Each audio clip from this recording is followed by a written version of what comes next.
Grizzlies fans know it's the team that gives you the edge. Big River Steel does too. And much like the Grizzlies have recruited legendary talent, we want you to be part of our team. Are you ready to be part of something legendary? Then visit www.bigriversteel.com.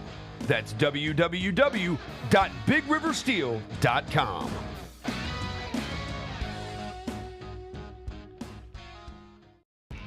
When it's all on the line, you turn to the strong, the stable, the unwavering. To those with a history of raising their performance to meet the moment. It's true in basketball. It's true in banking. Grizzlies Checking from Pinnacle. Play hard. Bank easy.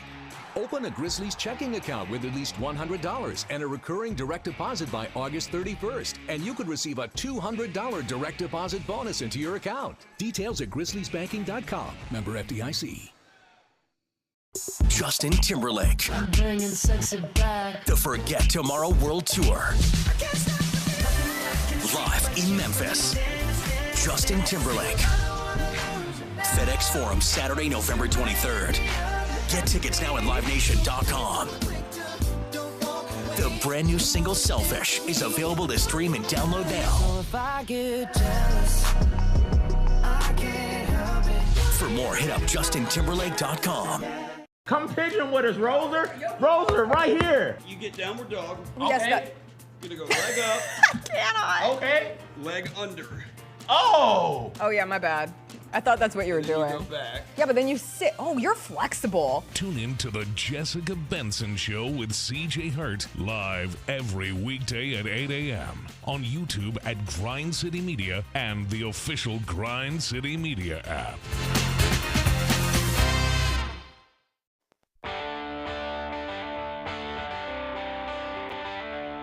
Live from the Built Ford Tough studio at FedEx Forum, it's the Gary Parrish Show, presented by Ortho South, on YouTube at Grind City Media and the official Grind City Media app. Now, here's your host, Gary Parrish.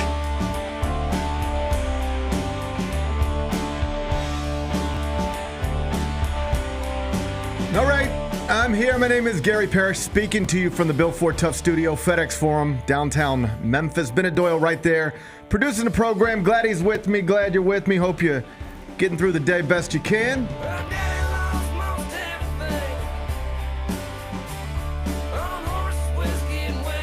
And I hope if you made it down to FedEx Forum last night for the hoops for St. Jude Tip-Off Classic, you enjoyed yourself. Nearly 9,000 people were in the building.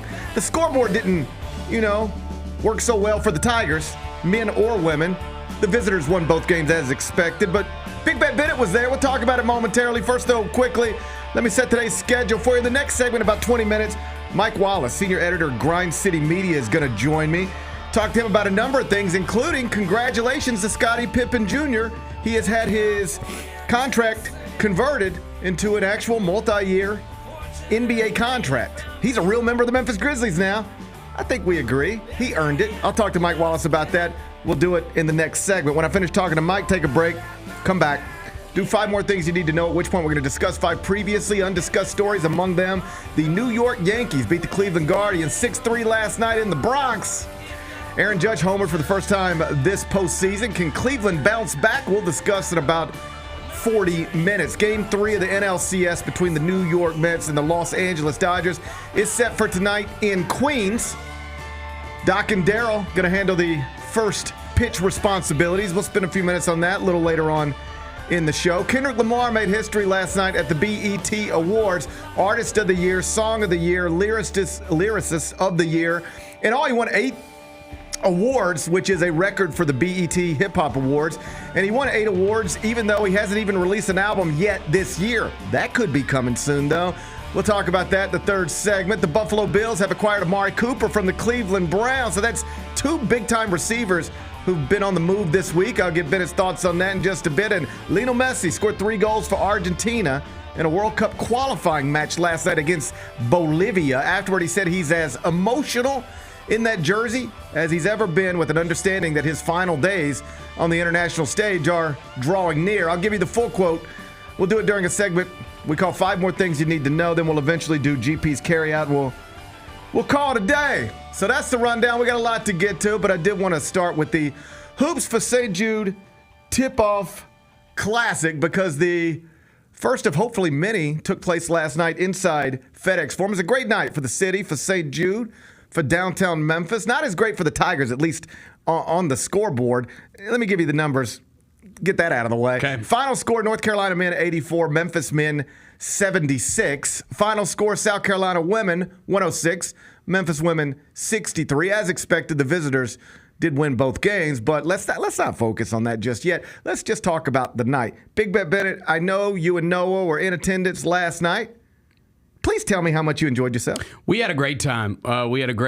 We sat at the very top of the arena like we always do because for some reason that is what my child prefers, which is fine. It's cheaper for me. It's a great deal. I would love my kids think they got to sit on the dugout at everywhere they go. Yeah, so that works out just great. We had a great time. He's 5, so we can go anywhere and you get some snacks and some drinks. Yeah. And you're good to go. That's right. But the game was fun, man. I know we're going to get into it. The game was fun, and I think that the crowd, a lot was made of that, obviously, and I know we're going to talk about that too. But it felt like a big deal being in there. Like it felt like there was a good crowd, and it felt big. So I liked that. It by all accounts is being labeled a success. It was considered a success. The announced attendance was 8,739, which was more than it looked like we'd get, say, late last week, but still less than event organizers had consistently told us they were shooting for. Regardless, Richard Shadiak Jr., who is the president and CEO of ALSAC, he did say last night on the record that he wants to make this bigger and better next year. The quote was, "We're going to take it to the next level." So it's unclear exactly what that means. He was light on specifics, but that's better than hearing the alternative. In an alternative universe, he could have said, "We'll see, or "We told you we were going to make future plans based on what tonight looked like. We also told you we wanted to see, our goal was 10,000 fans. I think already we didn't meet that goal, and so we'll see." Instead, he just said, this could not have gone better, which is obviously that part not true. It could have gone better. It could have been 18,000 people in there, so it could have gone better. That's just not true. But it went well enough to encourage him to think this thing is going to be a presence in downtown Memphis, hopefully for many years to come. And again, he said next year, take it to the next level. What does that look like, you think? For me, it's probably a multi-team tournament in the regular season. Yes. That you can schedule early, not a month out, but 8 months out, 2 years out, I don't care, and give it time to sit with fan bases, allow people to plan to travel here if they choose to, allow for plenty of time to promote it and promote it and promote it and promote it, and then make it one of the really special multi-team in-season events that college basketball has every year. I do not think it's an overstatement.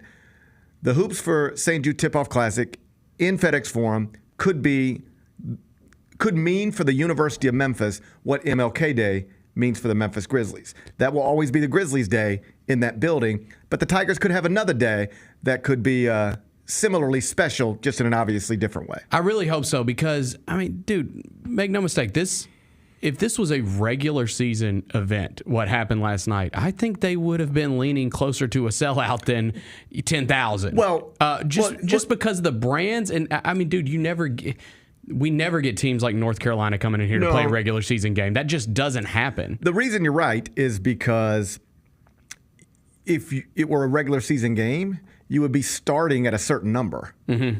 I don't know how many season tickets they've sold over there. You got your season tickets, right. I got you. I know it's not great, but whatever that number is, that's where you'd be starting.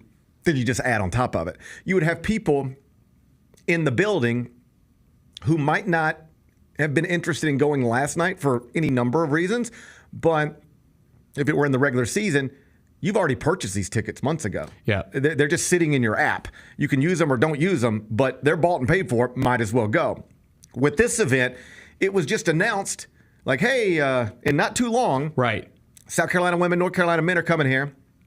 Tickets are probably all for a good cause, but a little more expensive than you might think. All for a good cause, Yes. but a little more. We did last week, family of 4 in the lower level. It was going to cost you nearly $500 to go. And asking people to leave their homes on a Tuesday night, a school night, and come out of their pocket for that much money. I know $8,700 isn't what they were shooting for. That's actually pretty good. Yeah, I mean, again, like I said last night, we said at the very top, all the upper level tickets were the same price. I bought mine a couple hours before we went. It was still a little over $80 for us both to sit up there. For a regular season Memphis basketball game, I'm not paying that at all to sit in the terrace. No, it's going to be way cheaper than that. You want to go watch the Rice Owls upstairs? You can do that for like $4. Yeah, but again, like you said, for a great cause. And again, if this is a regular season game, I have absolutely no problem paying that price or more than that, to sit up there. I just like all the vibes out of it were great. Yeah. They raised real money for a special hospital. All the visuals of whether it's Penny with a patient or Dawn Staley with a patient, all those things should bring big smiles to your faces. She was great, man. She seemed great, and she seemed like a real star walking around that place. Like, people seem to recognize this is a incredibly talented and admirable individual who is in our presence. I saw Devin posting some stuff from FedEx Forum. There was one scene where a child, like, literally had a sign, like, it's my birthday. Can I get an autograph, Coach Staley? And, of course, Dawn granted that request. She just carries herself in a really impressive way. She just is a truly impressive person. And, the whole world's her. She can do whatever she wants to do. She can run women's college basketball, it looks like, for a long time. If she ever wanted to coach men's college basketball, all she has to do is tell her agent they'd have her a job whenever she wants it. If she wanted to coach in the WNBA, she can do that. She wants to coach in the NBA, I think she can do that. She could be whatever she wants, but like, if she wanted to really check some boxes, she could become the first to do a lot of stuff in this sport. She might just want to do what she's doing and keep coaching young women on a university campus to one championship after another. Again, I'll leave Dawn Staley's career up to her, but she is probably, in this country, and I guess by extension in this world, the most respected basketball coach, certainly one of them, in their specific genre of basketball. I understand Greg Popovich holds a certain level of everything in the NBA, and in the NFL there's a Mike Tomlin who holds a certain level of something, but who is as respected in their sport as a coach as Dawn Staley? Maybe the two people I just mentioned and others, but it ain't many. And it seemed like people recognized that last night. I bet you if you'd have just walked around while South Carolina was getting ready to play, after Dawn Staley had emerged from the tunnel and was visible inside FedEx Forum, I bet you if you could have just had ears on every mouth in that arena, you would have heard dozens of people saying things like, there's Dawn Staley. Hey, look, there's Dawn Staley. That kind of stuff. Yeah. That's when you know you're a real star, when people are like, look, she's here. And she carries that around with her. And it was just cool to have her in the building and her national championship winning program in the building last night. As for the basketball, it was interesting, but it was very interesting, I thought. But I don't know if it was enough to draw any big conclusions, but it was interesting. First, some facts. Yeah. RJ Davis did not play for North Carolina. He is the preseason first-team All-American, reigning ACC Player of the Year, preseason ACC Player of the Year, legitimate National Player of the Year candidate, somebody whose number and name will hang in the Dean Smith Center someday. He did not play after taking an awkward fall in a practice in recent days. On the other side, Musa Cisse from Memphis did not play, and he's a real rim protector who likely would have prevented North Carolina from scoring that many points in the paint. So neither team were at full strength. Obviously, I'm not equating these two. If you told Penny Hardaway that this was a national championship game against North Carolina and you can sit Musa Cisse and they'll sit R.J. Davis, you'd do that every time. Right. Musa Cisse is not R.J. Davis, but he is theoretically important to what the Tigers are going to do. He was not available last night. In the end, Memphis led by double digits in the first half, led by 3 points at the break, but then they got handled, I don't want to say easily in the second half, but certainly one team turned it on and the other team continued to turn it over a little bit, missed shots from the perimeter, and it didn't get lopsided, but Memphis was outscored 48-37 in the final 20 minutes by 11 points in the second half. What did you make of what you saw from this almost entirely new-look basketball team from Penny? Yeah, the one thing that stood out to me the most is there was never a group of guys, and I think you can fairly say this about a lot of basketball teams. There was never a lineup out there where I was like, oh man, that guy's not going to be good. That guy sucks. Like that, it looks like a collection of good college basketball players that he's got on that team. Tell me if you agree with this. Yeah. Clearly, North Carolina has better players. Yeah, right. Clearly, North Carolina's the better team. One's preseason top 10, the other one's not even picked to win the American. Let's just leave it there. They didn't look out of place. They did not look out of place at all. The Memphis women, they looked out of place. For sure. Because they're they playing were. like the greatest team ever. Because they were out of place. Right. Everybody understands right. that. But the Memphis women looked out of place against South Carolina. In fairness to the Memphis women, almost everybody looks out of place against South Carolina. They beat everybody bad, yeah. Right. The Memphis men did not look out of place on a basketball court with the North Carolina men. No, I think the guys that you thought were going to be kind of the main guys on the team, PJ Haggerty and Tyrese Hunter, they both looked really good. I'm not sure if there's necessarily like a star on this team right now, but I do think that it is a really good collection of guys that have college basketball experience. I think they should have been favored to win the AAC. I think they have a really good chance of winning the AAC. I think they're just going to overwhelm teams with their talent and their depth. I do not. And again, last year happened. We saw it. It is what it is. I just find it hard to believe that this team is going to lose a bunch of AAC games. I don't find anything hard to believe. I got you. But I'm with you. If I were submitting a ballot to the American Athletic Conference, I would have had Memphis picked to win the league. I base that on Memphis simply has a more talented roster, significantly more talented roster than anybody else in the AAC. We might ultimately find out that there are better teams, but I'm telling you there is no better roster. And I've been telling you that all offseason, and every computer ranking that exists backs that up.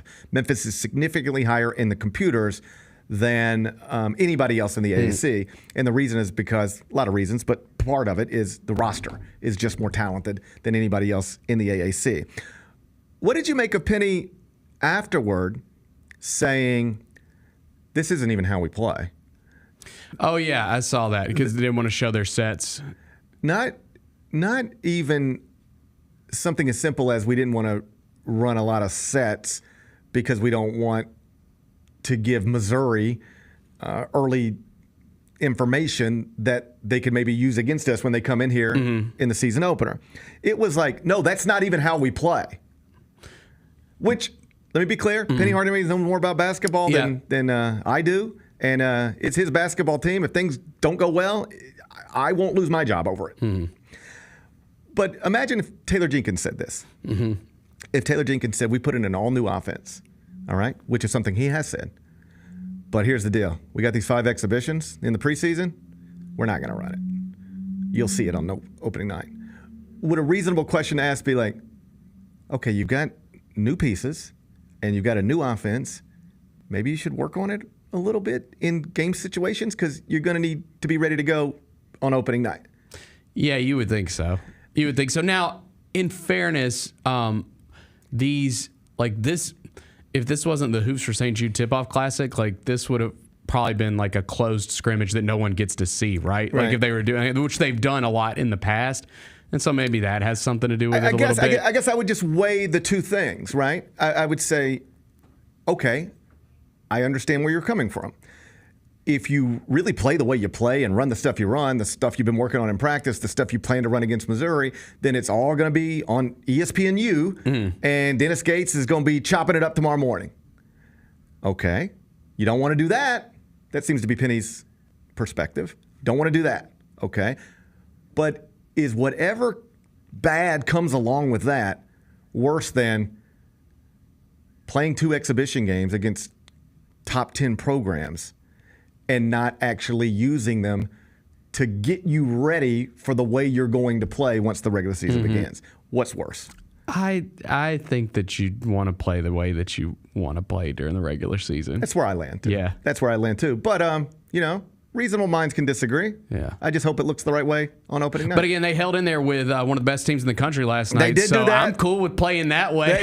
Maybe just play that way. Yeah, I thought that looked pretty good last night. Maybe you're on to something. Maybe scrap the way you're planning to play. Just do what you did last night. If you can stay within 11 of North Carolina, that should be good enough to beat everybody in the AAC. Pretty good, yeah. All right, we'll figure it out. You know what? We'll figure it out as the season draws close, or we won't. Or we won't. Either one. Yeah. One other thing the only thing that negative that stood out, Dane Danger wasn't great last night. Yeah. But I'm not super concerned about it. I thought that, he had the first bucket. Jourdain looks like he's going to be a nice veteran for this team, maybe have a bigger role than he did last year. And I think Moose is going to be really important defensively for this team. I hope you're right about all of that stuff. I would just say that the Dane Danger stuff, it's like you just said he wasn't great last night, and he wasn't. He wasn't. And Penny said it afterwards. Penny said he didn't have his best of nights. Right. You ready for something? He's never been great. Great, right. People talk about him like, he played 11 minutes a game last year at Illinois. The year before that, he only played 20. He's never been a great college basketball player. He's had moments. And the efficiency stuff is pretty good in spots. Yeah. But the idea that he's some great college basketball player, he might be, but he never has been. And then the other thing, and then we'll get Mike Wallace in here. Yes. I hear people talking about this team and talk about the toughness of the team and how it reminds them of Kendrick Davis and DeAndre Williams and that team, which is the best Penny team, I think, to date. Yeah. They don't have a guy like either of those guys. That's the thing. They do not have a Kendrick Davis on this team. No. And that would be not concerned, because I still think they're good enough to win the AAC. I do too. But when you start talking about this team reminds me of that Kendrick Davis, DeAndre Williams team, I would counter with, but there ain't no Kendrick Davis on this team, and there ain't no DeAndre Williams on this team. Right. So, but they looked the part last night. They looked competent last night. They didn't look overwhelmed by one of the biggest brands in college basketball and a preseason top 10 team. And if you're looking for a main takeaway from the night, basketball, I think that's probably it. Yeah, I would walk away from last night actually being encouraged. Yeah, I felt good about it. That this team can accomplish the things Penny wants to accomplish and not only get to the NCAA tournament, but perhaps advance in the NCAA tournament. I think if you watch 40 minutes of basketball last night, you walked away from that thinking, sure, there are some things that got to get cleaned up, but that team should be able to do what it is most people want them to do, and that's not struggle in a bad conference and play in the NCAA tournament once again. Mike Wallace in studio next. Ja Morant, this player in the NBA with the most approved going into this season. Ja Morant is one of the best players in the world. He's one of the best players in the world. On the court, there is no question, barring an injury, that what Ja Morant is. Hey, Grizzlies fans, be sure to tune in to Grizzbeat, where the panel and I break down all things Grizzlies and take a look at the rest of the NBA as well. The show is live every Wednesday, 2 p.m. on YouTube at Grind City Media and the official Grind City Media app. What do you think about this matchup against the Pirates and the Bison? Well, the first thing that comes to mind is who in the hell put Gus Johnson as the notable alumni selection when we got Kamala Harris right now that's more relevant? It's 28 people I would have named before I would have got the Gus Johnson. My assumption is, Mike, Hampton will find a way to come up again. Get all of your HBCU sports and culture news by tuning in to HBCU Huddle with CJ Hurt and Mike Wallace. New episodes drop every Thursday on grindcitymedia.com, YouTube, and Spotify.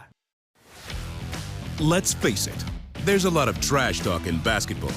But the great teams let their performance do the talking. Like Ford F-150 with Pro Power on board. A class-exclusive industry-first feature that turns your truck into a mobile generator and leaves the competition speechless. Ford F-150, official truck of the Grizzlies. Greatness starts here at your Mid-South Ford dealer. Class is full-size pickups under 8,500 pounds, GVWR. Sonic Radio. Welcome back to Sonic RNDIO. That spells radio with me, the CIO. This just in, the new Sonic $1.99 menu lets you build a crave-worthy meal for just $1.99 an item, whether that's a creamy shake, crispy tots, or a quarter-pound double cheeseburger. This just out. Ostriches. They're mean, not very cute, and in my opinion, way too big for a bird. Don't miss the Sonic Fun 99 menu. 5 items, always $1.99. Live free, eat Sonic. Tax not included. See menu for details. We got to talk about the best wrestling that we watched all week. You're up. I think Brunson Reed and Braun Strowman put on a 5-star match in 60 seconds. I've never seen it happen before. Brunson Reed chunks the fan at Braun. I'm like, where the hell did that dude come from? I got a tweet saying it's a good thing they're not in Memphis, or else that would have been one of the Memphis wrestling guys getting hurled. Exactly. Tune in to Grind City Wrestling weekly on the Grind City Media app and on the Grind City Media YouTube channel.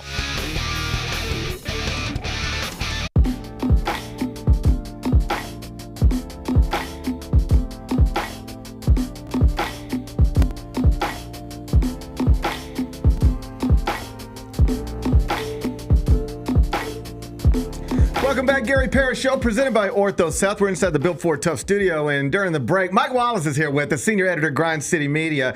During the break, we were just sort of talking and chit-chatting, I think they say, and I believe it was Bennett said, what's going on here? Maxwell is tonight. Yes. It's been a long time coming.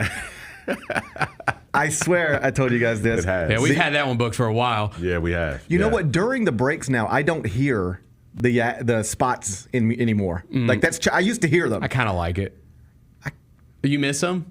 Okay, I can get them back. It gets very quiet. I can get them back. But I've heard that Maxwell promo so many times that the other night when I was at home watching Grizzlies preseason game and an actual commercial for Maxwell came on, I thought like I needed to get ready to get back on the air.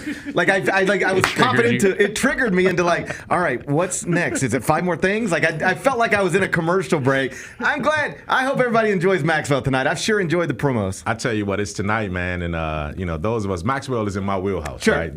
That early 90s R&B, neo soul, and Maxwell's been around for a long time. And he's one of those artists that when he was out originally, like the first 5 years of his career, it seemed like he was a butthole to deal with. Like he didn't enjoy performing in live audiences and all that. But when guys get to year 20, then they start appreciating the second time around. Like I hear that about Usher too. Usher was always a great performer, and he's out on tour right now too. But he's like embracing the art of being out in front of people now that he's at this stage of his career. So I've experienced something similar last night. I didn't. You performed? I did not perform, but the Black Crowes, who are a big Southern rock band from the late '80s, early '90s, we're playing down at Snowden, the outdoor amphitheater down in South Haven last night. And it's the first concert my father ever took me to. Oh, okay. Back in 1991. And last night I took my little guy all these years later to see the exact same band. Yeah. And so I had this moment where I'm like, it's Tuesday night. The Black Crowes are, again, a big band, but from the early 90s. Everybody there is my age and up, for the most part. Right. Who is getting out on a Tuesday night to go see a concert at my age? And, you get there and you go, a lot of people. You'd be surprised. You'd be surprised. Yeah, you'd be surprised, man. I can tell you what, that same venue, I think later this month, I hope I hadn't missed it, but Boyz II Men is supposed to be there. Okay. And so I'm looking to getting down there to South Haven. And no, actually, this is in DeSoto. The Lander Center. No, it's not. It's the outdoor amphitheater. Oh, that is Bank Plus Amphitheater. That's it. Okay. That's it. Yeah, so they're going to be there, man, and I'm looking forward to getting to there. But tonight's concert is going to be cool. Maxwell is headlining, obviously. I'm a real big October London fan. Okay. He's opening up. He gives you that sort of Marvin Gaye feel. As a matter of fact, his debut album was a tribute to Marvin Gaye. So, man, I'm telling you, man, October London is cool. And then Jasmine Sullivan, man, you got to be careful with her because she'll have you'll walk out of the concert, she'll have women wanting to bust your windows open. You know what I'm saying? She's one of them, hey, look, he cheated on you, and this is what I am now in life. And, your relationship better be right if you come to see Jasmine Sullivan. And it was like, I don't know, it was a sweet night last night. Yeah. And it's just, I haven't heard a lot of those songs in 25 years. Yeah. But you hear them. The pros, Black Rose, yeah. Yeah, and you just hear them, and it's like you remember them, and it just takes you to different places. It was a nice night. Yeah. All right, now to basketball stuff. Before we talk Grizzlies and Scottie Pippen Jr. getting a contract, I want to ask you about Dawn Staley. She was in Memphis last night, obviously, with the South Carolina women. She has reached a point in her career, she can do whatever she wants. She could coach South Carolina forever, have any Division I job that opens whenever, go coach men, go coach WNBA. I think she coached in the NBA, whatever she wanted. People are constantly, I'm doing it now, talking about her in this way. And even asking her, what do you want to do next? In a way that it implies what you're doing now isn't enough. And we never do this to men. You would never go ask Dan Hurley, what's next for you? Do you want to try coaching women? It's just like, we don't even question it. But then Dawn Staley comes along and we're constantly trying to move her to something else. Is that disrespectful? I don't think it is. I'll give you a little bit of pushback on the Dan Hurley because we just saw him go through the flirtation with the Lakers. I mean, we would never look at Dan Hurley and say, what you're doing isn't enough. Should he coach women? But we will look at Dawn Staley and ask, should she coach men? To validate her as a coach. Or something. That's unfair. Now, that's unfair. But I agree with you wholeheartedly. I think her knowledge of the game is to a point where basketball is basketball. Right. Everybody's talking about space and pace and shooting the three. And if you can coach, you can coach. It doesn't matter what gender you're coaching. I'm glad you said there is. I would love her to coach the Olympic team in 28. Like, why not? I know there's there's a nothing pipeline, about Dawn Staley's gender that makes her any less of a basketball genius than Dan Hurley. And even Dan Hurley would tell you that. But for whatever reason, in America, we sometimes have a hard, not we, but people have a hard time wrapping their heads around that. Yeah, she's brilliant. She's controversial. I will, say that. Not all of her views are easy to agree with because I think she's coming from a pure place. But I think sometimes things can be short-sighted politically when these athletes and these star coaches get into that realm. But when it comes to basketball, there are not many minds like Dawn Staley's out there when it comes to what she's done with her resume as a player and now transitioning as a coach. I mean, that's a major mega program. Yeah. And South Carolina wasn't like that before she got there. She did for South Carolina what Ariema did for UConn. What Jim Boeheim did for Syracuse. Boeheim never had Syracuse this dominant. No. You know what I'm saying? What Krzyzewski did for Duke. That's right. What Dawn has done at South Carolina, I don't mean this as any sort of shot at South Carolina. Yeah. She could do this anywhere.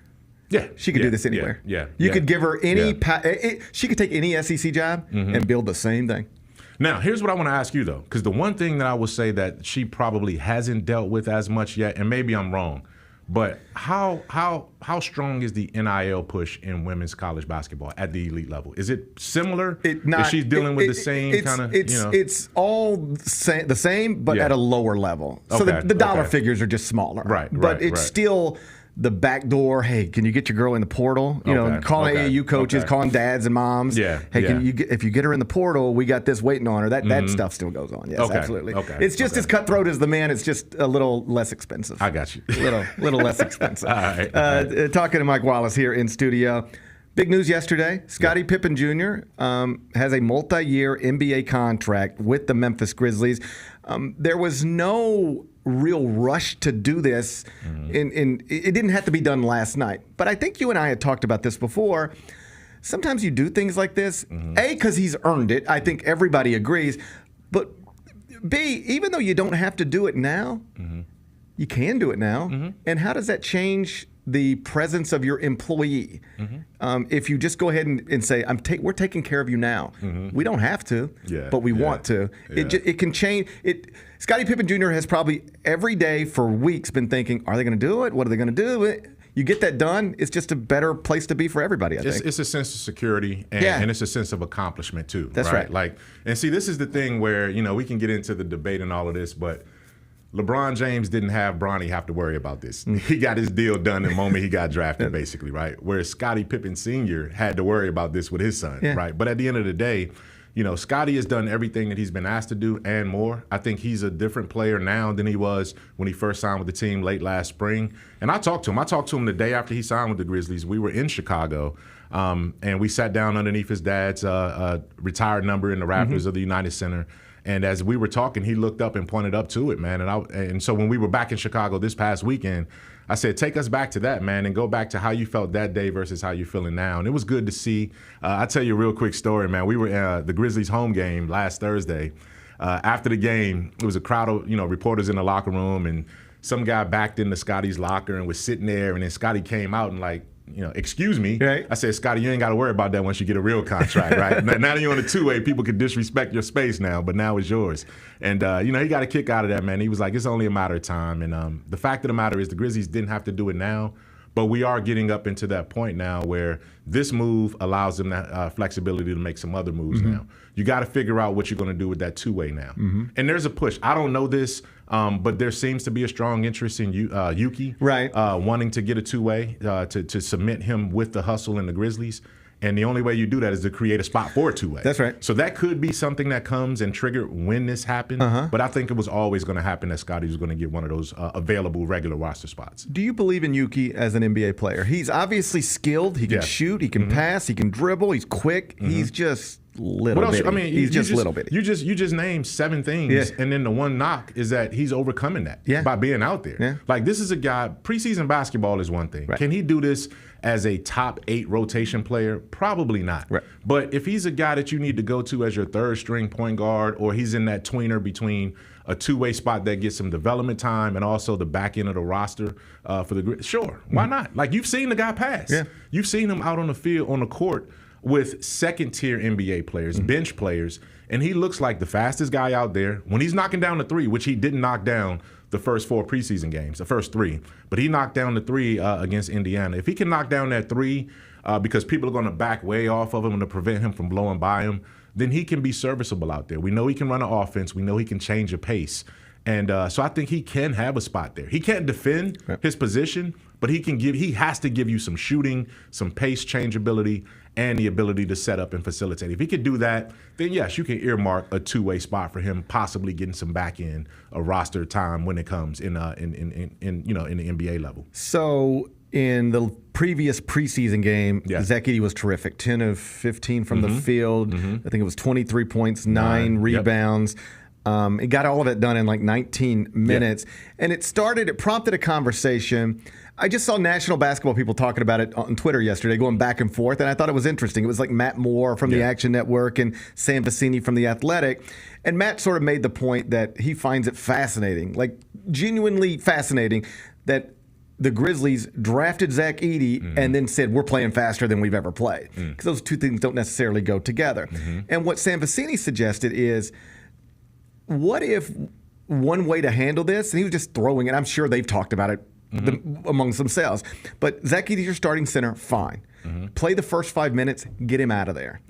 Then when Ja comes out at the end of the first quarter, like every starting point guard does, that's when you put Edey back in, let him finish the first, start the second, and that's when he's just trying to absolutely punish second-team bigs. Does that make sense to you? Absolutely. It does to me, too. Makes sense. And Taylor Jenkins is not only alluded to it, he flat out said, we're going to have different priorities throughout the game. We're going to have different coverages defensively. We're also going to have different ways to execute offensively. Yes, we're talking about pushing the pace and playing as fast as we've ever played, but there are going to be pockets where we need a changeup. And Zach Edey's a hell of a changeup. And think about it. If you're starting a game with this pace and you're getting up and down and you're not prioritizing Edey, then you get to about the 4-minute mark of the first quarter. Everybody's tired of that second unit comes in. Now you're going to punch somebody in the gut. That's right. Now you're going down low. And the thing about Zach, and I've talked to him after this, I talked to him after every game, but specifically after the Indiana game, I said, okay, man, now you've done this. You faced Daniel Gafford and Derek Lively, finals centers that started in the finals last year. Nikola Vucevic, an all-star, and now Miles Turner. And you cooked Miles Turner, right, during the minutes you were out there. I said, do you think this is proving that, hey, look, I'm ready for this game. This is what, I've always known. And he said, the thing about it is that people are going to be slow to give me the credit for things I've already shown I could do. That's right. Like, I'm not doing anything differently in Indiana that I didn't do at Purdue, right? Well, and that's what he said. And the thing about it is that And then what he did do was he dropped 15 pounds. Right. He's able to stay on the court now a little bit. He limited his fouls in preseason game number 4 when he got fouls quickly in preseason game number 1. So he is learning and adapting on the fly, and the Grizzlies are going to take advantage of that. That's an interesting quote from him because he's exactly right. And I talked about this a little bit yesterday. He's been cooking all these bigs in the NBA this preseason. But you go back to the national championship game, and he was 15 of 25 against Donovan Clingan, a guy who was picked in the top 10 of the draft Ahead of him. based on the idea that this guy's going to be an amazing defensive big man. And he could not do anything with Zach Edey. He showed in that game what he can do against legitimate NBA centers, and this preseason he's been doing it again. It's been part and parcel, man. And Bennett will tell you, Bennett. There you go. Go ahead. Do that. Say that again, Bennett. Just say what you just said. Nod your head. What? Bennett knows, man. Like, Bennett knows. I've been saying this about Zach Edey Oh, since yeah, February. for sure. Yeah, there since you go. February, man. And you said it, like, I remember we had to talk about this, too. You said you can understand why the Grizzlies did it.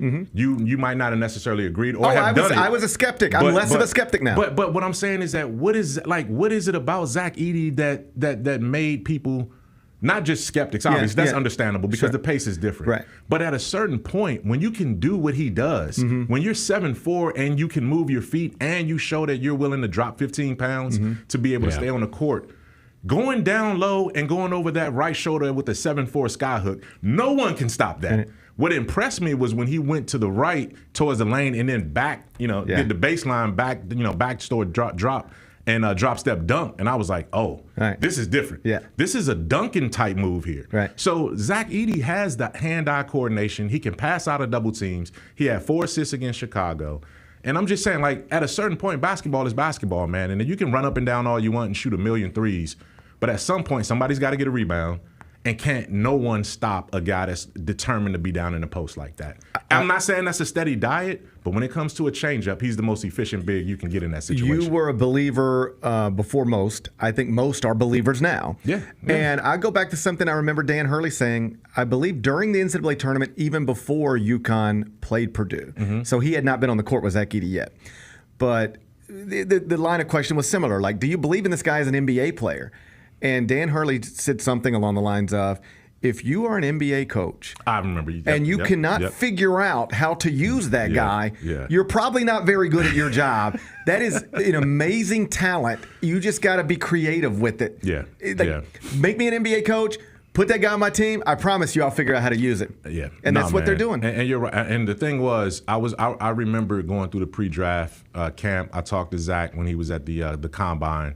And I remember sitting there thinking, man, there's a lot of people that might not believe in him, but I would sure hate for San Antonio to get this guy. I would sure hate for, like, Miami to get this guy. Like, somebody with a real program that isn't afraid to think outside the box and will be able to try to maximize what he is. And then, lo and behold, the Grizzlies were right there targeting him all the way.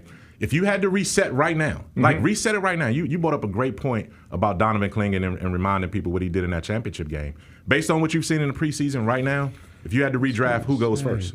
Out of those two? Out of those two. It's much more of a debate. Much more of a debate than it ever actually was. It really is a toss-up heading into the at draft. that point. Broadly speaking, I think if we redid the draft, Reed Sheppard would go number 1. But Zach, how about this? On the night of the draft, Zach Edey went 9th, and people thought that was too high. If you redrafted the draft right now, he would go higher. He would go higher, right? 9 would be too low. Like, 9 would be too low. For sure. He would go higher now. Last thing before I get you out of here, regular season starts next week. It's here. Jaron. What's today? October 16th. Today's Wednesday, right? Today's Wednesday. A week from today? Yes. It's sneaking up on you. And the Mets are still playing. None of this makes any sense. The Grizzlies season, the Mets could still be playing while the Grizzlies open the regular season. That's not a normal thing. So I'm busy. Jaron hasn't played this preseason. John, I don't believe is going to play anymore this preseason. Gigi, Vince, I don't have to tell you what's going on. You know better than I. Should we be concerned, or hey, everything's fine? Or are we going to be sitting here next Wednesday wondering, so is Jaron really going to play tonight? Are we going to be talking about that next Wednesday morning? I can absolutely tell you, barring anything that happens from today until then, they're both going to be in the lineup. Good. Like, they're ready. They're practicing. They're going through the conditioning work. They're doing everything to get those hamstrings and ankles from 88% to 99% between now and next week, and they're ready. Those two guys, Jaron and Ja, I mean, Taylor Jenkins, this isn't anything he's holding, behind his back or anything. He's not playing this one close to the vest. He said it 2 weeks ago. We're going to be precautious with these guys, and I expect to see them on an opener. And that's where this is trending. I've seen both of these guys coming in and out of workouts. I've talked to these guys off to the side. They're not necessarily talking during the preseason because they're not active as players. But they both are pushing through every single thing that everybody else is pushing through behind closed doors.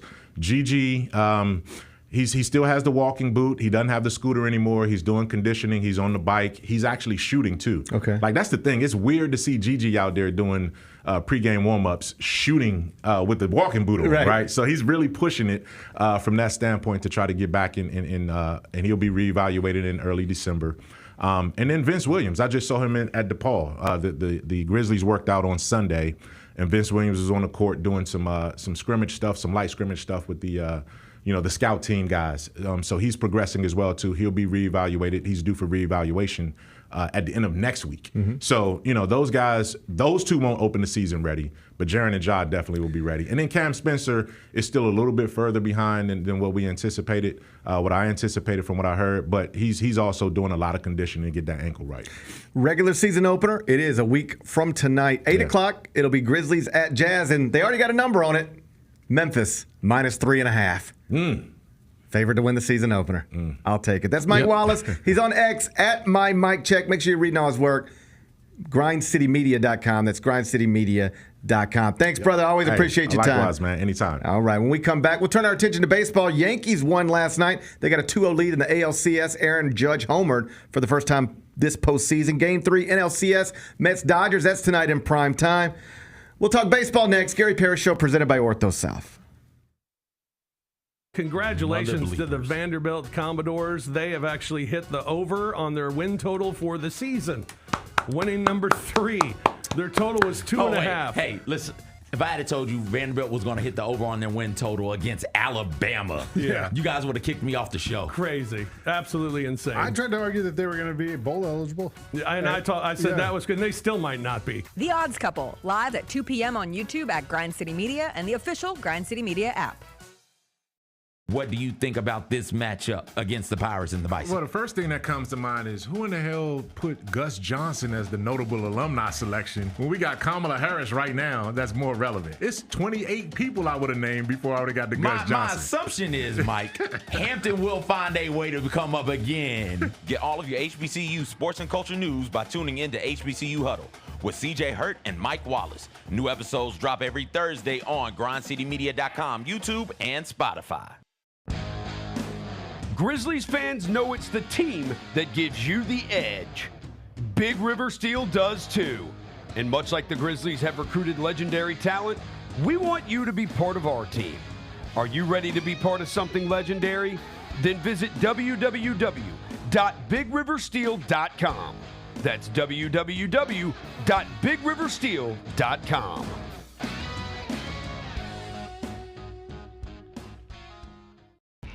When it's all on the line, you turn to the strong, the stable, the unwavering. To those with a history of raising their performance to meet the moment. It's true in basketball. It's true in banking. Grizzlies Checking from Pinnacle. Play hard. Bank easy. Open a Grizzlies checking account with at least $100 and a recurring direct deposit by August 31st. And you could receive a $200 direct deposit bonus into your account. Details at grizzliesbanking.com. Member FDIC. Justin Timberlake. I'm bringing sexy back. The Forget Tomorrow World Tour. Live in Memphis. Justin Timberlake. FedEx Forum, Saturday, November 23rd. Get tickets now at LiveNation.com. The brand new single Selfish is available to stream and download now. So if I get jealous, I can't help it. For more, hit up JustinTimberlake.com.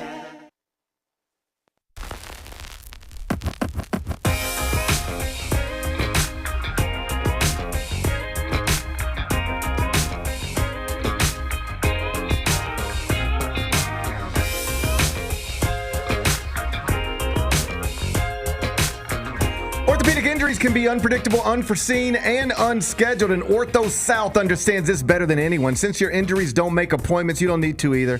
That's because Ortho South welcomes walk-ins during the weekdays and the evenings, and even on Saturdays. So next time an unforeseen injury makes an unscheduled appearance in your life, visit orthosouth.org to find your nearest urgent care location. Just walk in, and Ortho South will take care of everything, especially you. Learn more at orthosouth.org. That's orthosouth at orthosouth.org. Now I got 5 more things you need to know. Number 1. Yankees 6, Guardians 3. That was the final score in the Bronx last night. So the Yanks now have a 2-0 lead over Cleveland. Sometimes they say stuff, Bennett. I see it on TV all the time. Folks will say stuff like, series doesn't really start until, home team loses. Do you subscribe to that? I don't, because here's a series, ALCS. The home team hasn't lost yet. It's 2-0 going back to Cleveland. For the Guardians to advance, they would have to beat the Yankees 4 out of the next 5 times. It feels over to me. It feels over. It feels over. I went just to try to get a series price on it. Yankees Guardians updated series price. My book, you know what they told me? Yeah. We ain't even offering one. Yeah, I mean, you're just going to have to assume that 3 dudes that are hitting the ball very well right now just are going to stop hitting the ball very well. Well, Aaron Judge had not been hitting well in the postseason. He is about to be the American League MVP once again when that award is announced. But he had not had a good postseason. He had not homered this entire postseason. People were starting to question. People were starting to wonder what's going on with Aaron Judge. And then he stepped into the box last night. And if we have Aaron Judge's homer from last night, let's watch that one together. Oh, we do. Boom. Now, what's hilarious about this is that Gleyber Torres is on first base, and he went back to tag up as if he didn't think the ball was getting out of the park.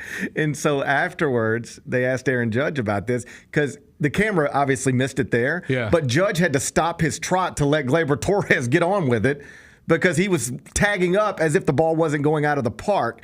And so afterwards, they asked Aaron Judge about it, and he was like, that's disrespectful. He's seen me do this 58 times this year. he should know what it's like, a home run coming off of my bat. I know what it's like. I knew that ball was gone. Why didn't Gleyber Torres know that ball was gone? So fun little stuff between Yankee teammates last night. And I know it's not over. And in Cleveland for Game 3, the thing will be rocking, and if they win that one, we'll be asking, are the Yankees about to let this slip away? That's the way we do it, you know? But 2-0, Aaron Judge, if he's found to swing again, it just feels like the Yankees are going to represent the American League in the World Series. And some evidence that the betting markets also suggest that that's true is that the Yankees are now the favorite to win the World Series in the betting markets. They're minus 130, followed by the Dodgers at plus 160, Mets at plus 345. And if you want to gamble with the Guardians, you can get that number at plus 1,400. Number 2. Game 3, NLCS tonight, Citi Field in the Queens. It's the Mets and the Dodgers with the series tied 1-1. Walker Buehler on the mound for L.A., Lou Severino for the Mets. Doc and Darryl will be handling the opening pitch ceremony. They, of course, the 2 iconic figures from the 1986 amazing Mets. You fired up? I'm fired up. Wait, so is Darryl going to be the catcher? Like, how's that going to work? I think what I read was Darryl was going to throw to Doc, but it feels more appropriate, Doc to Darryl. But either way, those were not the 2 stars of that team necessarily, the 86 Mets. They are the 2 figures most closely connected to the 86 Mets. Right. Because they are iconic baseball figures. They're iconic New York figures. Doc didn't get the big, Doc wasn't fabulous in 86. That's when his drug problem was really starting to take a hold of him. Darryl Strawberry, you go watch the big moments from the 86 World Series, it's not a lot of Darryl Strawberry stuff. It's, there's Ray Knight but they are the 2 biggest figures. So they'll be there tonight and the place will go wild for that. It should be just an incredible scene. It's now a best of 5 series with the Mets having home field advantage. And yet, even though the Mets now have home field advantage in the series and are favored to win, they were favored initially to win tonight, the odds have now flipped. But I saw somebody make this point yesterday, that in every game going forward, except one, based on the likely starting pitchers, the Mets will have the better starting pitcher. Okay. So we're in a best-of-5 series. The Mets have home field advantage. According to baseball experts, they will have the better starting pitcher in 4 of the 5 theoretical games. And they've been the best team in baseball since June. And the betting markets still make them an underdog. You know what that is. Disrespect. That's a lot of disrespect. That's very disrespectful. Incredibly disrespectful. Mm-hmm. And making Walker Buehler a favorite over Lou Severino inside Citi Field? Disrespectful. I don't like it. I don't like it either. Walker Buehler's ERA in the postseason is 10.80. He stinks now. He used to be great. Like, I was looking at because is there funny business going on? There might be. Might be. Walker Buehler, because I literally just Googled what happened to Walker Buehler exactly. He got hurt just like every other pitcher. Every pitcher in the world hurt. From 2018 to 2021, he was one of the best pitchers in the world. Yep. 2-time All-Star, won a World Series with the Dodgers, had that incredible postseason start where Sandy Koufax was sitting right on the net, and like even say I can still remember seeing he's walking off the mound to a standing, and Sandy Koufax is giving you a standing ovation, like amazing.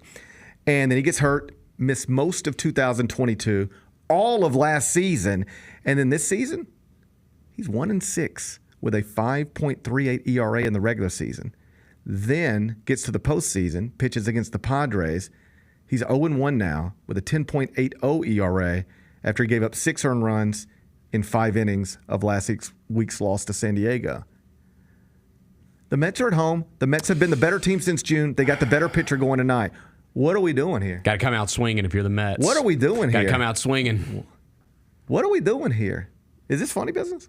I feel like it is. I know. I don't like it. I feel comfortable with it. Yeah, it actually makes me. Are we picking that game? I guess we're picking I'm this going to game. make you pick it. I'm a little nervous about picking this one. I understand. I don't care. Last night was stupid. You're mad at the Guardians? I am, just because it's like, have some pride. Like, it's the postseason. You're in the ALCS. Like, I don't know. I thought it was going to be a more competitive game. Chat's trying to pop up. What's going on? Not going to listen to this nonsense. What's going on? The Mets just went on a heater to end the season. Weren't always this good. They've been the best team in baseball since June. Right, the second half. It's not a heater. A heater is like a great 2 weeks. They've been the best team in baseball since June. They were horrible to start the season, and they've been the best team in the world since June. This is not a pretty heater. Insane. This is not a heater. The turnaround. This is elite level baseball. Because you were out. I was ready to quit. It looks like they were going to be terrible. It did look like they were terrible. They were literally terrible. They were terrible. But then they flipped the script. Francisco Lindor became a legitimate MVP candidate and would be the MVP if Shohei Ohtani died. Yeah, I feel like you really got to get this done, GP, because here's my biggest fear for you as a friend. I understand. Is that you're going to go into next season, like regardless of what happens. It's been a great run. You know, we're playing with house money. This is great. It's been a great season. My fear is that whatever happens this season, you're going to come into next season saying, well, let's go. Look at what we did last year. And that just feels like a letdown scenario. But I come into every season saying, let's go. I know, dude. I get excited every season. I think you got to get it done this season. I just get excited about the idea of baseball. You got to ride this wave, and then man. I let it beat me down. It's time to get it done. Mets have only won 3 pennants, National League pennants, in my lifetime. Only 3 in my entire lifetime. This is the year. 5 in the history of the franchise, 3 in my lifetime. 86, 2000, 2015, and now just 3 more wins away from 2024. There ain't no way the Mets are losing with Doc and Darryl in the building against Walker Buehler. I would hope not. I refuse to believe that's even possible. I would hope not. I refuse to believe that's even possible, that you can lose with Doc and Darryl in the stadium against Walker Buehler. Ain't no guy with a double-digit postseason ERA coming into Citi Field tonight and winning. I refuse to believe it. Funny business or not, I refuse to believe it. I won't accept it. I won't accept it either. Other people can accept it if they want to. I refuse to accept it. number 3. Kendrick Lamar was the big winner last night at the BET Hip Hop Awards. He won 8 awards, which set the record for that awards show. And he won 8 awards, even though he hadn't even yet released an album so far in 2024. You want to talk about heaters? This is somebody who's on a heater. He definitely is. He's definitely on a heater. I didn't even know the BET Awards were last night. Yeah, well, you got to start paying closer attention. Well, dude, I didn't even know, like, it's the same with the MTV VMAs. Like, those, I just stumbled into it. I was like, what? The VMAs are on? Let's watch it. Okay, I've noticed something lately. Because Roser came in here earlier, and he was like, dude, I had no idea the Black Crowes were last night. Why didn't they promote that? And then it's like MTV Awards. Why don't they? BET Awards. You don't even know it's Hip Hop Awards. We don't even know that's happening. Why don't they promote? Are people really not promoting stuff, or are we just not? Maybe you and I just aren't the target audience. I disagree. Okay. Because I'm chronically online, and I feel like that I would have seen something because I see everything. Like, I see everything, even stuff that I'm not into. I see, like, gaming stuff and things like that. I see stuff that I'm not into at all, just because I feel like I'm in the know. I'm online all the time too, and I'll tell you the truth. I didn't know this was happening last night until after it happened. Until I saw the headlines: Kendrick Lamar cleans house at BET Hip Hop Awards. Until I saw that, I had no idea that was even happening. I wonder if they're just not promoting, because I mean, you pay money and you get boosted like on social media. I wonder if they're not spending their marketing money in the right places. I can't potentially. I can't speak to that, Bennett. I don't know that I'm allowed to speak to that, but I will tell you that the Pulitzer Prize winner, who is undeniably on a heater, will obviously perform at the Super Bowl in 2025 after having, like, quite literally the best charted hip hop rap song of all time. It now broke, I believe, the Old Town Road record for consecutive weeks at number 1. Not Like Us, obviously, and that racked up Video of the Year and all sorts of stuff last night.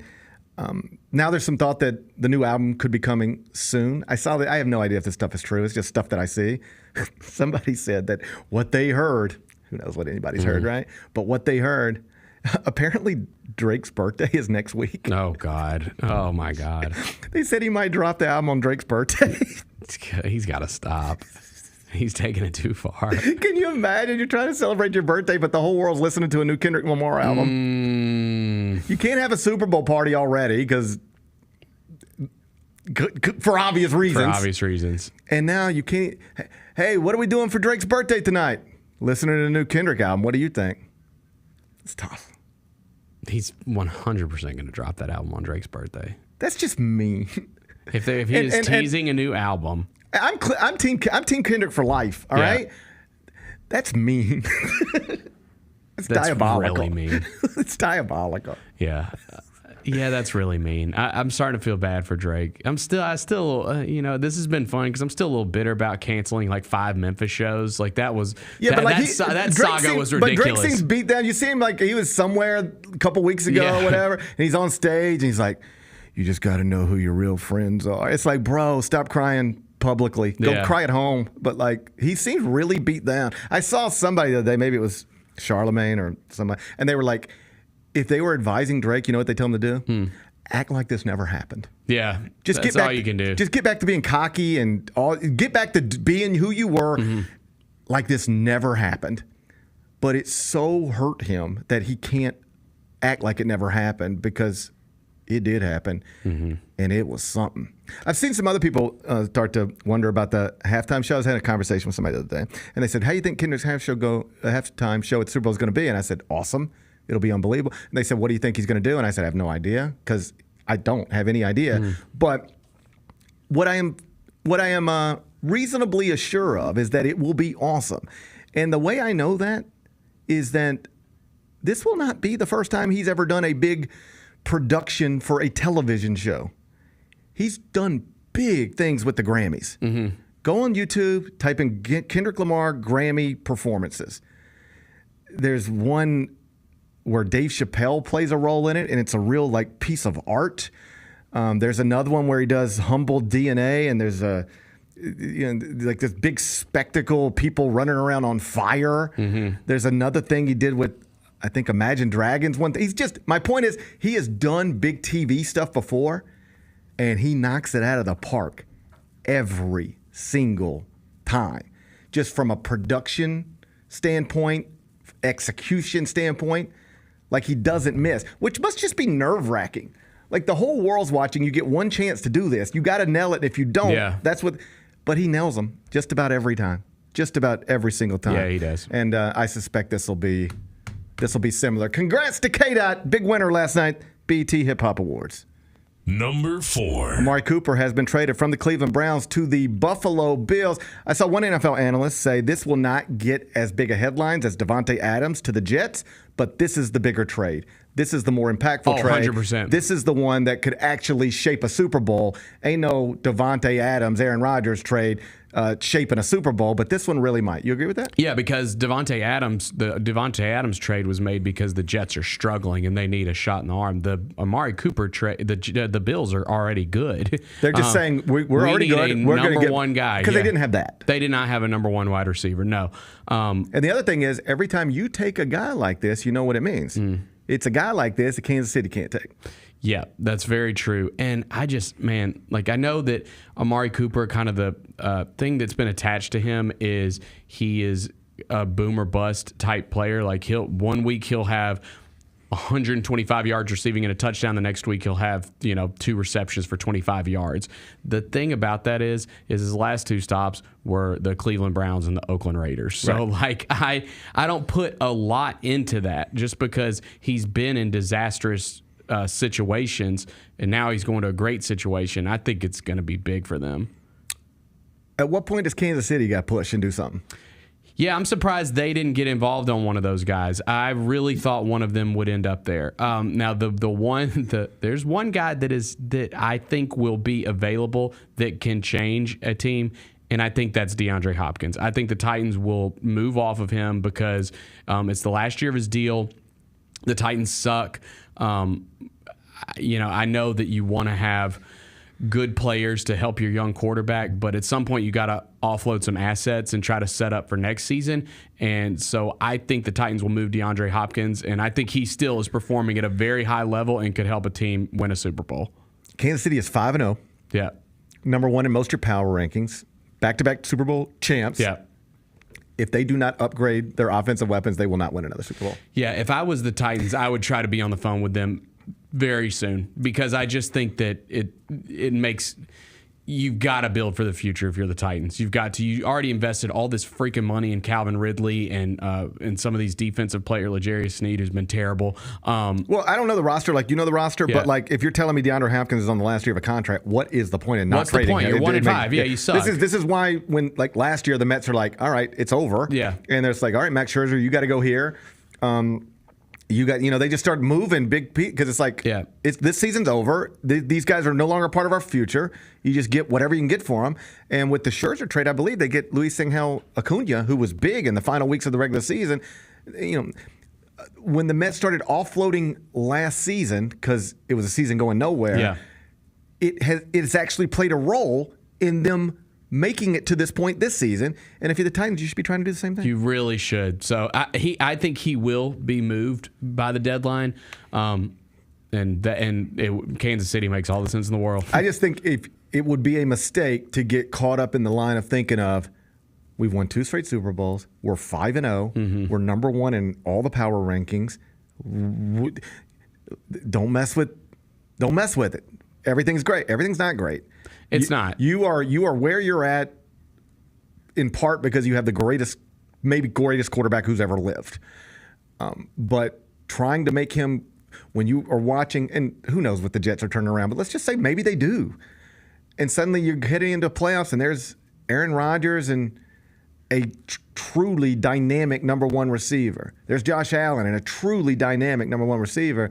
And you still got Patrick Mahomes throwing at these guys? Mm-hmm. Maybe, but that's not the way I'd want to go into the postseason. No, I'd want to say we can match you number 1 receiver for number 1 receiver. Yeah, and they their defense, they're winning because of their defense. Kansas City, that offense has not been great. So yeah, they need to upgrade for sure. All right, Amari Cooper is now in Buffalo. we'll see how that goes.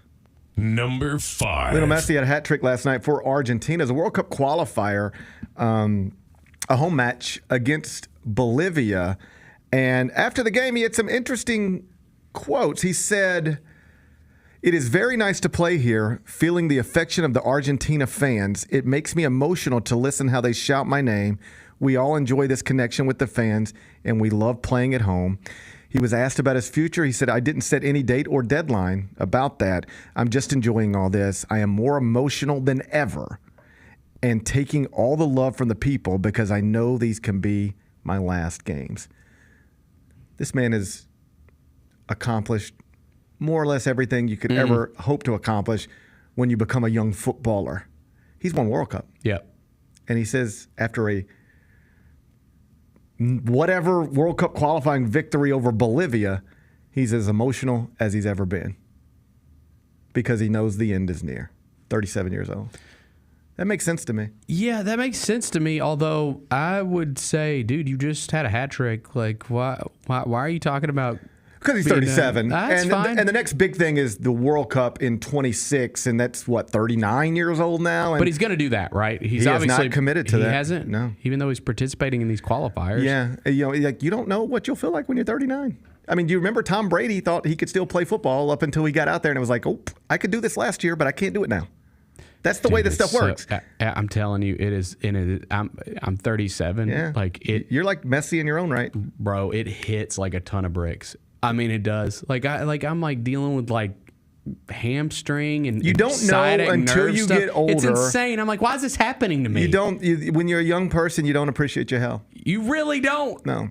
Like these random aches and pains are just happening now, and I'm like, what? Nothing's changed. I'm not joking around. I not so much my house because everybody at my house knows the way I move. Yeah. But if I'm walking around somebody else's home, they might ask me what's wrong, and I'll say, This is just the way I move. I remember I sat down. I was at a friend's house, and they had like a recliner or whatever, and I decided I was going to take ownership of that. Yeah. So this is exactly what happened. And you couldn't get up? No. Okay. Calm down. I can still get up. All right, I can still get up. Sometimes it hurts to get up. I can get up pretty much whenever I want to. So I'm sitting in this recliner, and when I go to sit in the recliner, I go, this is exactly what happened. I'll go, and they go, whoa, what's wrong?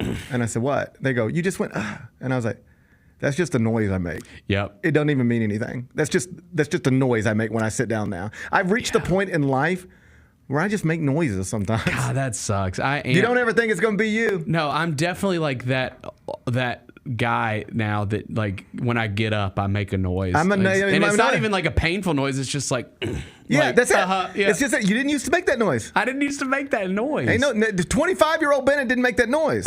It happens. And I think Messi is wise enough to know that it can happen to him too. Yeah. Just because you can score a hat trick against Bolivia at the age of 37 doesn't mean you're going to be ready to deal with Mbappe at the age of 39. You know what I'm saying? That's true. So he's leaving his options open, but he said he was as emotional last night feeling that love as he's ever been feeling love from Argentina fans, even after winning a World Cup. And the only explanation for that is because he has reached a point in his life where he knows, I'm not going to be able to do this much longer. Ask Derrick Rose if when he won his MVP, if he could have even grasped the idea that you're not going to be able to do this like this much longer. That was his reality. He didn't know it. Right. But that's what happened. And when you're young, you never think that way. It's why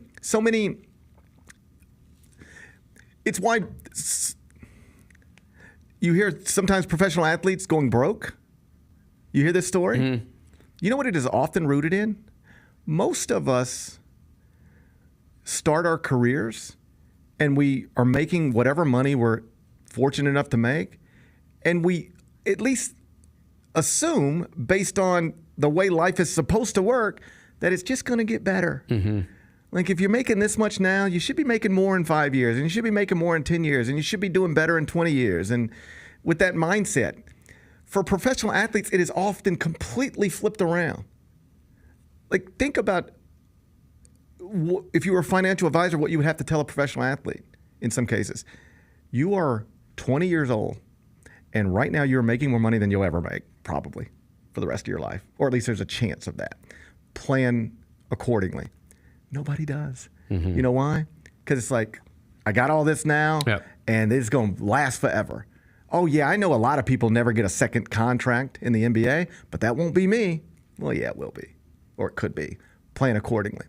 You don't have, when you're young, any real understanding of how life is going to unfold and how all of the things that you enjoy will be over someday. Like in a broad way, by death. Sure. But even before death, you reach a point where you can't do the things you used to do. And that goes for whether you're a professional athlete or just a normal person. You're going to reach a point where you're no longer going to be able to do the things that you really enjoy doing. And that is the best explanation for why Messi felt as emotional as he felt last night. He has reached a place where he understands, I am not going to feel this much longer. Right. This is all going to go away very soon. And I'm going to soak up every minute of it that I can. I like it. I appreciate it. I appreciate it, too. I like it. I appreciate it. Respect, GOAT. Respect for the GOAT. And hopefully he will maintain his health enough to perhaps lead Argentina to just one more World Cup appearance. I'd like to see the GOAT in the World Cup one more time. Be back with GP's Carryout. I'm pitching with us, Roser. Roser, right here. You get downward dog. Yes, okay. Gonna go leg up. Can I? Okay. Leg under. Oh! Oh, yeah, my bad. I thought that's what you were doing. Go back. Yeah, but then you sit. Oh, you're flexible. Tune in to the Jessica Benson Show with CJ Hurt live every weekday at 8 a.m. on YouTube at Grind City Media and the official Grind City Media app. Is Ja Morant this player in the NBA with the most approved going into this season? Ja Morant is one of the best players in the world. He's one of the best players in the world. On the court, there is no question, barring injury, that what Ja Morant is. Hey, Grizzlies fans, be sure to tune in to Grizzbeat, where the panel and I break down all things Grizzlies and take a look at the rest of the NBA as well. The show is live every Wednesday, 2 p.m. on YouTube at Grind City Media and the official Grind City Media app. Let's face it, there's a lot of trash talk in basketball. But the great teams let their performance do the talking. Like Ford F-150 with Pro Power on board. A class-exclusive industry-first feature that turns your truck into a mobile generator and leaves the competition speechless. Ford F-150, official truck of the Grizzlies. Greatness starts here at your Mid-South Ford dealer. Class is full-size pickups under 8,500 pounds, GVWR. Sonic Radio. Welcome back to Sonic RNDIO. That spells radio with me, the CIO. This just in, the new Sonic $1.99 menu lets you build a crave-worthy meal for just $1.99 an item. Whether that's a creamy shake, crispy tots, or a quarter-pound double cheeseburger. This just out. Ostriches. They're mean, not very cute, and in my opinion, way too big for a bird. Don't miss the Sonic Fun 99 menu. 5 items, always $1.99. Live free, eat Sonic. Tax not included. See menu for details. We got to talk about the best wrestling that we watched all week. You're up. I think Brunson Reed and Braun Strowman put on a 5-star match in 60 seconds. I've never seen it happen before. Brunson Reed chunks the fan at Braun. I'm like, where the hell did that dude come from? I got a tweet saying it's a good thing they're not in Memphis, or else that would have been one of the Memphis wrestling guys getting hurled. Exactly. Tune in to Grind City Wrestling weekly on the Grind City Media app and on the Grind City Media YouTube channel.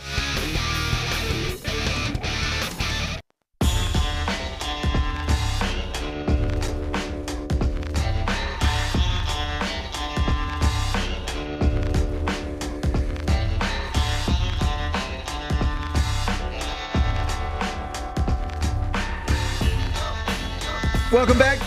Gary Parrish Show presented by Ortho South. Let's wrap this up with GP's Carryout. It's time for GP's Carryout. One final segment filled with stuff to take with you. It's not everything you need to know, but it's most of it. What did we learn today? A whole bunch of stuff, but we mostly focused on the Hoops for St. Jude Tip-Off Classic that was held last night inside FedEx Forum. Doubleheader. North Carolina men handled the Memphis men. The South Carolina women handled the Memphis women. So it wasn't a great night on the scoreboard for either Tigers team, but it was a great night for St. Jude, for downtown Memphis, for FedEx Forum, and an encouraging night as well because afterwards, Richard Shadiak Jr., who is the CEO of ALSAC, said on the record that next year they want to take it to another level. No specifics on what that will be exactly, but I think what most people are hoping for is some multi-team, multi-day even, a regular season tournament or event that shines a big spotlight on St. Jude, but also allows the University of Memphis to have a really important event tied to its home arena here in downtown Memphis. Like I mentioned, the Grizzlies have something like that. It's MLK Day. MLK Day in downtown Memphis, inside FedEx Forum, is special every year. The Tigers really don't have that. And you can't replicate that exactly, but you can have, this is the same way we've grown to know that MLK Day in downtown Memphis is going to be special every year. We could come to learn that the Hoops for St. Jude Tip-Off Classic every year in whatever form is going to be there, and it's going to be a big deal every single year.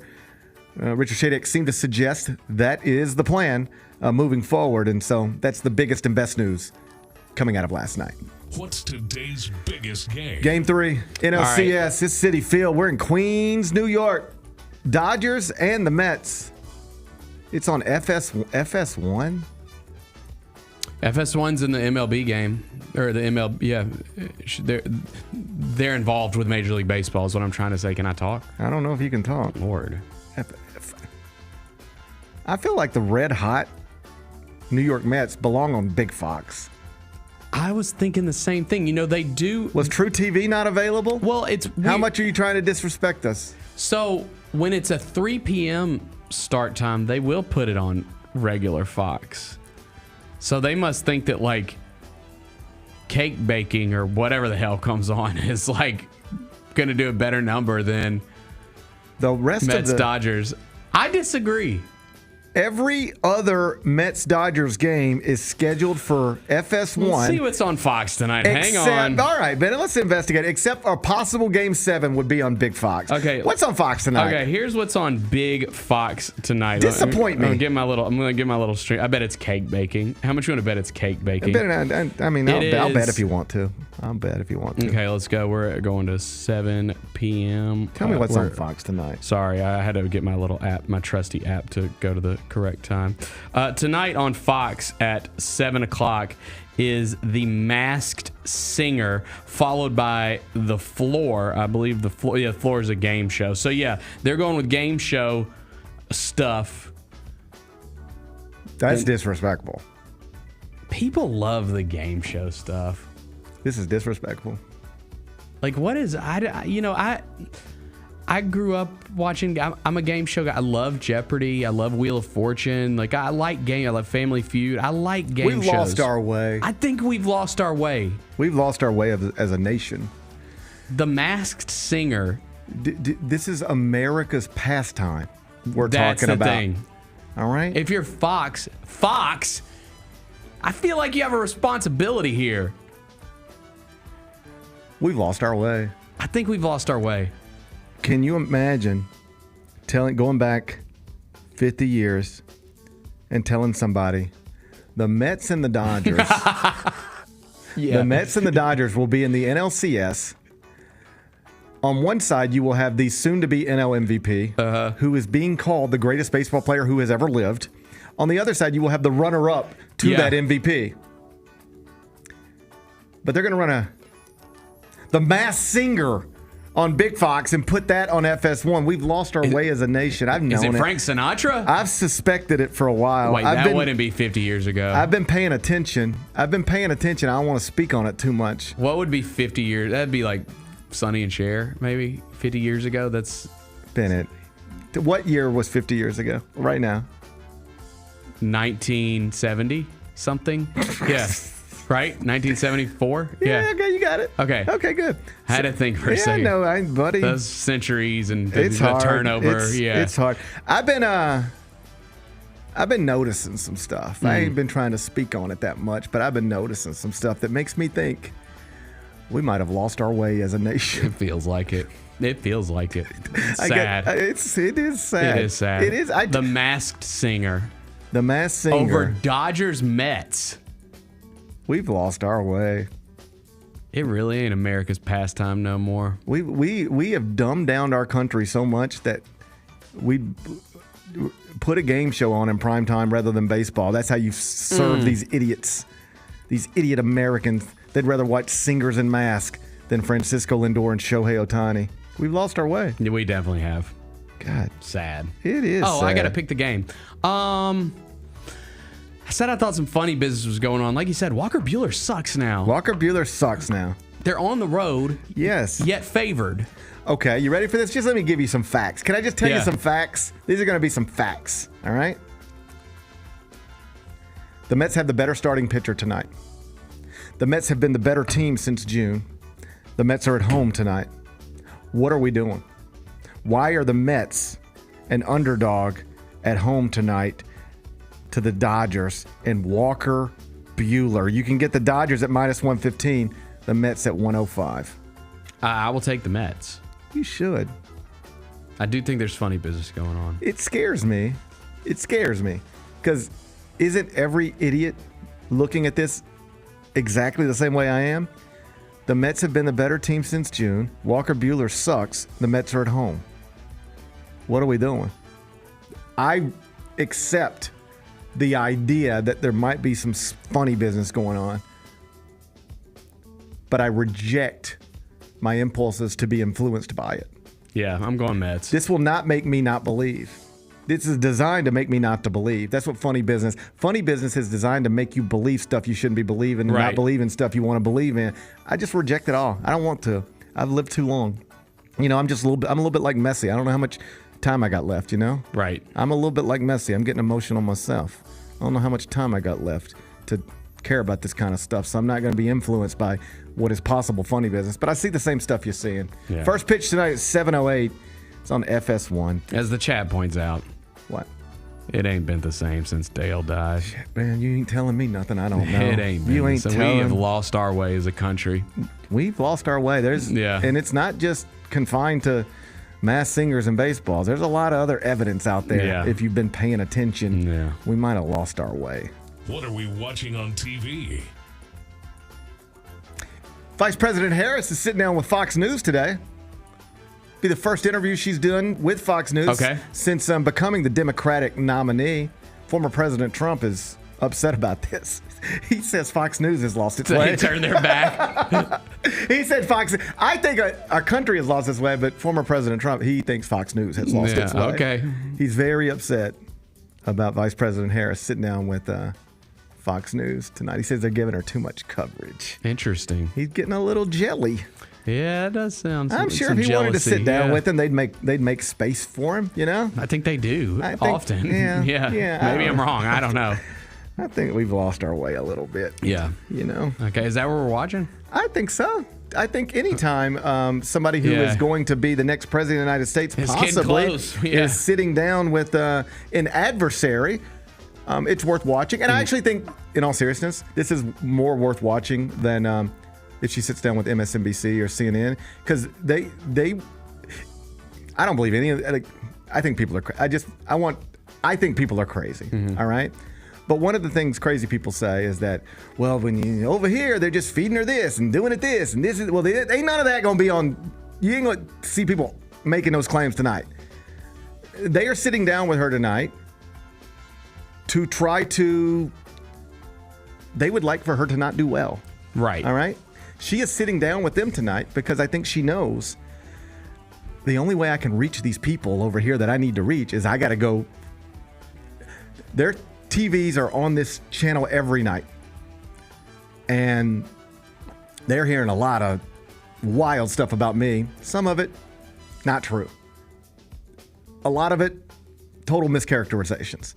The only way I'm going to be able to actually tell my story to these people is to go sit down with them. I have to do it. And that seems to be the motivation here. Some have called it desperate. I don't think it's desperate as much as it's just something you should be doing. I think candidates should be talking and taking tough questions and being held accountable and answering them. We don't get enough of that. Yeah. We get a lot of, and this is on both sides, of just people just refusing to answer the questions that are asked of them. So I actually think this is a thing that should be happening, and I'm looking forward to seeing how it goes. I just want to know what Fox is doing. I mean, you're putting the vice president. Are you trying to kill baseball on the B channel? Are you trying to kill baseball? You're putting baseball on the C channel, and you're putting the freaking Masked Singer on the A channel. That Masked Singer better be the ghost of Elvis Presley, for God's sakes. For God's sake. I mean, there better be somebody really masked under there. Yeah. I mean, like, woo, buddy. Because if it ain't Taylor Swift, what are y'all doing? And it's probably not going to be. Hell no. It's probably not going to be. It's probably going to. I don't get it, Fox. I don't get it. It's probably going to be Sheryl Crow.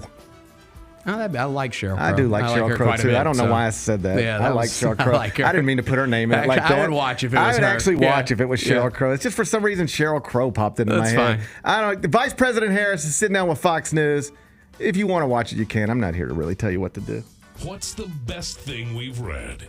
Dan Walken had a column USA Today this morning. Interesting premise. His premise is this. For years, decades, college coaches would have, a starting linebacker, starting quarterback, whatever, get into some trouble. Yeah, they won't stop speeding or drinking and driving or, put his hands on a woman and whatever. And you have to, suspend them or dismiss them. Whereas when these things happen at the professional level, you know what they typically lead to? Fines. You don't have to take them from the field. In the NBA, if somebody gets arrested, it's not automatically like, well, they better suspend him, or it's like, we'll deal with this. We're all professionals here. And so Dan says college sports has never been more professional than it is. Why can't you, if you are, say, Georgia, you're Kirby Smart at Georgia, you got these players who can't stop getting in trouble, but you also are paid a lot of money to win football games, and you can't keep, or you'd rather not keep suspending players and dismissing players every time they get in trouble. Why not now? Just hit them in their pocketbooks. All right, guys, everybody understand, going forward, if you were caught going 80 or more in a vehicle, it's a $2,000 fine. It's a $10,000. I don't know what the numbers could be, but there's this new device that college coaches can use that will allow them to punish, but to punish without punishing the team. I thought it was interesting. It makes sense to me. It makes sense to me too. If you are more interested in it than Bennett seemed to be, you can go read it at usatoday.com. What's on tap for tomorrow? Well, tomorrow's Thursday, isn't it? Yes, it is. Man, I love Thursdays so much. I like Thursdays too. Thursdays are the best. They're great. We going to be looking back at Game 3 of the NLCS, getting ready for Thursday Night Football. What do we got? This week is isn't it Broncos Saints? Yeah, it's gross. Yeah, buddy. It's a pretty gross one. What the? That's Bo Nix versus Spencer Rattler. Yeah, I hope they got another episode of The Masked Singer on tomorrow night. Yeah, they'll need it. They're gonna need that. So, well, I'm sure we'll mention the football game, but I don't know how much we'll talk about that. I'm looking forward to it, though. Yeah, I can't wait till tomorrow. Enjoy the rest of your day. I'm going to try to enjoy mine, and we'll meet back here tomorrow at 10. Till then, be careful, be kind, be good. Rep your hood.